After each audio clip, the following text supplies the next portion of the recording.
रोज हम लोग ओपीडी शुरू करने के पहले कुछ ना कुछ बात करते हैं। आज हम लोग बात करेंगे बच्चे सर पटकते हैं सुनते नहीं है क्या करने का, उस विषय में। मेरे पास काफी सारी मम्मियाँ आती है, मुझे बोलती है कि मेरे बच्चे सर पटकते हैं सुनते नहीं है, रास्ते पे लेट जाते हैं, है ना। तब मैं क्या करूँ? तो ये समस्या एक्चुअली मुझे किसी ने सिखाई नहीं थी कि इसको कैसे सुलझाए।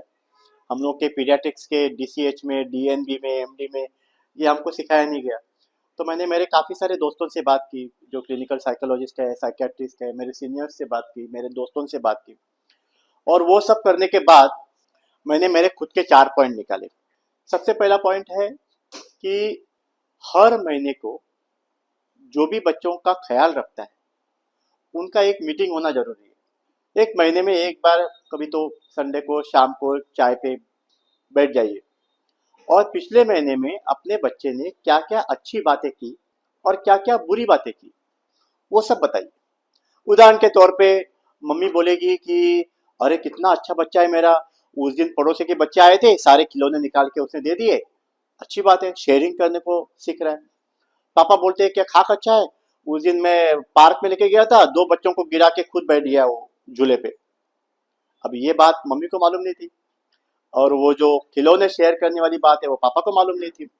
दूसरी बात आप डिस्कस करेंगे कि बच्चा क्या क्या मांगता है, वो देने का कि नहीं देने का। उदाहरण के तौर पे दादी बोलती है कि मैं जब भी इसको स्कूल बस से लाने को जाती हूँ घर पे, ये किंडर जॉय लिए बगैर आता ही नहीं है, या वो जेली लेने बगैर वो घर पे आता ही नहीं है। तो आप लोग सब समझदार है, सब लोग मिलके सोचिए कि जो भी बच्चा मांग रहा है, जैसे कि कुरकुरे मांग रहा है, वेफर्स मांग रहा है, या चॉकलेट मांग रहा है, या जो भी जेली वगैरह मांग रहा है, वो उसको देने का कि नहीं देने का। अगर देने का तो कितनी बार देने का, नहीं देने का अगर फैसला होगा तो बात ही खत्म। लेकिन अगर देने का तो कितनी बार देने का ये भी तय कर दीजिएगा। मतलब महीने में एक बार, कि हफ्ते में एक बार, कि रोज। नंबर 2, जब भी बच्चा कुछ भी मांगेगा उसको हाँ या ना बोलने के पहले आप सोचिए, समझिए, और फिर हाँ या ना बोलिए। लेकिन एक बार आपने अपना फैसला सुना दिया, जैसे कि हाँ है या ना है, तो फिर वो फैसला चेंज मत कीजिएगा। उदाहरण के तौर पे समझ लो कि मेरी बच्ची ने मुझे बोला कि पापा संडे को हम लोग वाटर किंगडम जाएंगे। अभी मार्च का महीना है, गर्मी है, वाटर किंगडम जाएंगे। मैंने हाँ हाँ हाँ, मैंने हाँ बोल दिया। संडे को मैं सोता रहा, मेरे फ्रेंड आके बैठे, क्रिकेट की मैच है, मैं मुझे कंटाला आ गया, मैं बोला कि नहीं, ये बुरी बात है। कभी आप बच्चों को प्रॉमिस कुछ करते हैं तो वो निभाना सीखिएगा, जिससे कि बच्चों को आपके ऊपर का भरोसा टूटे नहीं, है ना। हमेशा बच्चों से सच बोला सीखिए।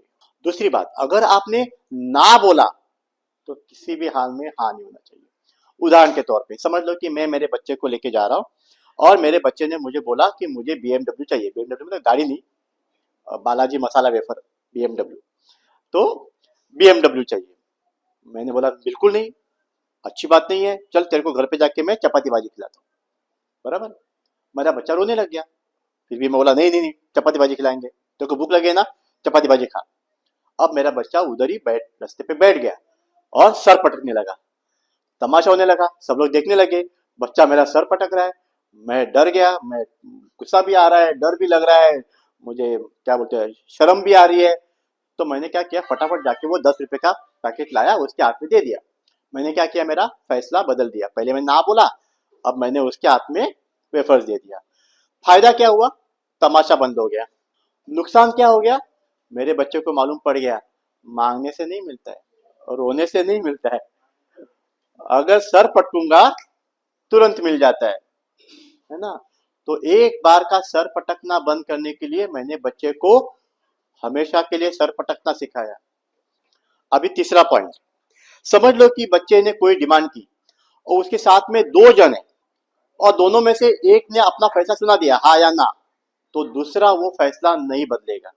उदाहरण के तौर पे समझ लो मैं और मेरी बीवी है और मेरे बच्चे ने गुब्बारा मांगा। हाँ, तो मेरी बीवी ने बोला नहीं, बिल्कुल नहीं। कि मैंने बोला क्या है, मैं लाके उसको दे दिया। अब मैंने क्या किया है, मेरी बीवी का फैसला मैंने बदल दिया है। उसने ना बोला था, मैंने हाँ कर दिया। अब मेरे बच्चे को मालूम पड़ गया कि फैसला बदला जा सकता है, अपील हो सकती है। अगर किसी ने ना बोला तो हाँ बोलने वाला कोई ना कोई तो होगा। मम्मी ना बोलते तो पापा हाँ बोलते हैं, पापा ना बोलते दादी हाँ बोलते हैं, दादी ना बोलते मम्मी हाँ बोलती है, कोई ना कोई तो हाँ बोलेगा ही। तो बच्चा अपील करना सीख जाता है। तो इसलिए अगर मुझे वो फैसला पसंद भी नहीं आया तो भी मुझे क्या करना चाहिए, मम्मी ने बोला ना तेरे को गुब्बारा नहीं मिलेगा तो नहीं मिलेगा। घर पे आ जाओ, दरवाजा बंद करो बच्चे के पीछे और बोलो अरे तूने गुब्बारा क्यों नहीं दिया, 10 रुपए का तो गुब्बारा, क्या फर्क पड़ता है। फिर भी बोलेगी अरे वो हमेशा फोड़ देता है। जो भी आपका आर्गुमेंट है वो बंद कमरे में होना चाहिए या वो मीटिंग में होना चाहिए कि बच्चा क्या क्या मांगता है वो देने का कि नहीं देने का। क्लियर है। और अभी नंबर 4 पॉइंट, लास्ट पॉइंट, कि अगर समझ लो कि किसी बच्चे ने सर पटकना शुरू कर दिया तो क्या करने का, डर लगता है, बराबर है।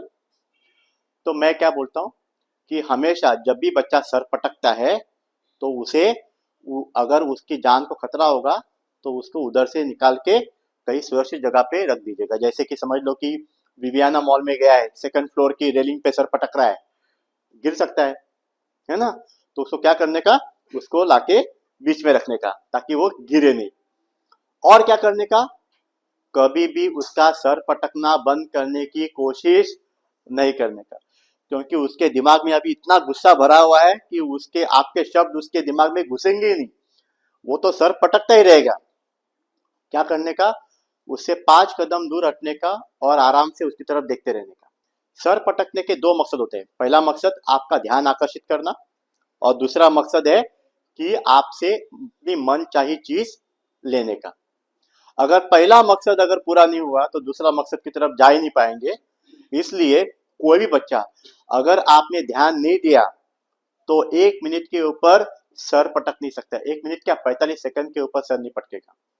वो धीरे धीरे देखेगा पापा देख रहे क्या, मम्मी देख रही है क्या, अगर देख रहे भाव नहीं दे रहे तो तुरंत करके हाथ फैला के आपके पास आ जाएगा, तुरंत उसको उठाइए दूसरी जगह पे लेके जाइए। लेकिन अगर आप बोले कि अरे मत पढ़, ऐसा मत कर, ऐसा मत कर, ऐसा मत कर, और सर पटकेगा और जोर जोर से करेगा, है ना।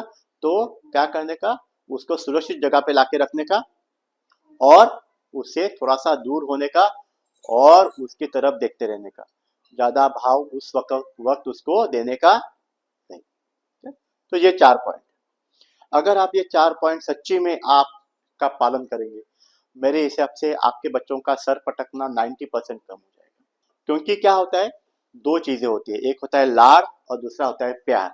सब लोग को लगता है कि दोनों समानार्थी शब्द है, नहीं, मेरे हिसाब से ये विरुद्ध अर्थी शब्द है। मैं आपको बताता हूँ लाड़ क्या होता है, प्यार क्या होता है। लाड़ क्या होता है, जो बच्चे को पसंद है वही करने का, चाहे वो उसके लिए अच्छा हो या बुरा हो, वो बोलते हैं लाड़। और प्यार क्या होता है, जो बच्चे के लिए अच्छा है वही करने का, चाहे उसे पसंद हो या ना पसंद हो, उसको बोलते हैं प्यार। सिंपल सी बात है ना। अगर किसी बाल दमा का बच्चा है, पंप ले रहा है, उसको सांस फूलता है, बार बार उसको सर्दी खांसी होती है, उसका मामा आके उसको आइसक्रीम खिलाने को गया, तो शायद उसके मामा को लगता होगा कि मैं उससे प्यार कर रहा हूँ, शायद उसकी मम्मी को लगेगा कि मेरा भाई मेरे बच्चे से प्यार कर रहा है, लेकिन मुझे उसमें कहीं भी प्यार नहीं दिखाई दे रहा है। आपको लगता है क्या वो प्यार कर रहा है? ये तो लाड़ हो गया। वो तो आइसक्रीम खिला के निकल जाएगा, रात भर खांसने वाला बच्चा है बेचारा, रात भर कौन खांसने वाला है, बच्चा ही तो खांसने वाला है ना। अगर किसी बच्चे को जुलाब हो रहा है और उसका चाचा उसको वेफर्स खिला रहा है, उसको वो बिस्किट वगैरह खिला रहा है, तो फिर ये गलत बात है, ये तो प्यार नहीं है, तो लाड़ हो गया। और दुर्दैव की बात यह है कि 90% बच्चों के साथ लाड़ ही होता रहता है, प्यार बहुत कम होता है। तो मैं ये नहीं बोल रहा कि लाड़ मत करो, लाड़ करो, लेकिन सिर्फ 10%, 90% प्यार करो, जितना हो सके उतना अपने बच्चों से प्यार करो।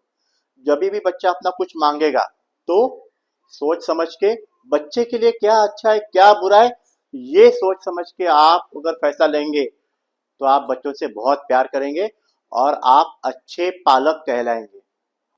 तो हमेशा मुझे आके ये मत बोलिए कि मैं काय करूं, मैं क्या करूं, ये तो सुनता ही नहीं है। ऐसा नहीं होता है ना। अगर सुनाने वाले मम्मी पापा होंगे तो पक्का बच्चे सुनते हैं। लेकिन मेरी बातों का एक अर्थ ये मत निकालिए कि बच्चों को मारना चाहिए, बिल्कुल नहीं। कभी भी किसी बच्चे को मारना नहीं चाहिए। मारने से बच्चा सुधरा है, ऐसा मैंने पिछले 25 साल में कभी देखा नहीं। मारने से कोई बच्चा सुधरा है, ये मैंने 25 साल में नहीं देखा है। पनिशमेंट से बच्चा सुधरते हैं। पनिशमेंट कुछ भी हो सकती है बच्चों के उम्र के हिसाब से।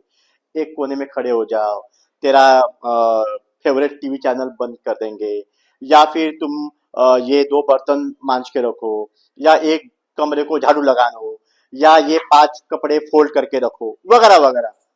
कुछ भी पनिशमेंट हो सकती है, लेकिन मारने से बच्चे सुधरते नहीं है। मुझे हमेशा लगता है कि मारना मतलब सिर्फ मम्मी अपना फ्रस्ट्रेशन निकालती है, बस और कुछ नहीं। तो बच्चों को मारिए मत, बच्चों से एकदम नरमी मत बरताइए, और एकदम सख्ती भी नहीं बरताइए। ये 4 पॉइंट मेरे हैं, मैंने जो बताया उसमें से जो भी पॉइंट आपको अच्छे लगे आप ले लीजिएगा, जो भी पॉइंट आपको नहीं लगता है कि बाबा ये ठीक नहीं है, आप छोड़ दीजिएगा। ठीक है, आज के लिए इतना ही। चालू करते हो फिर।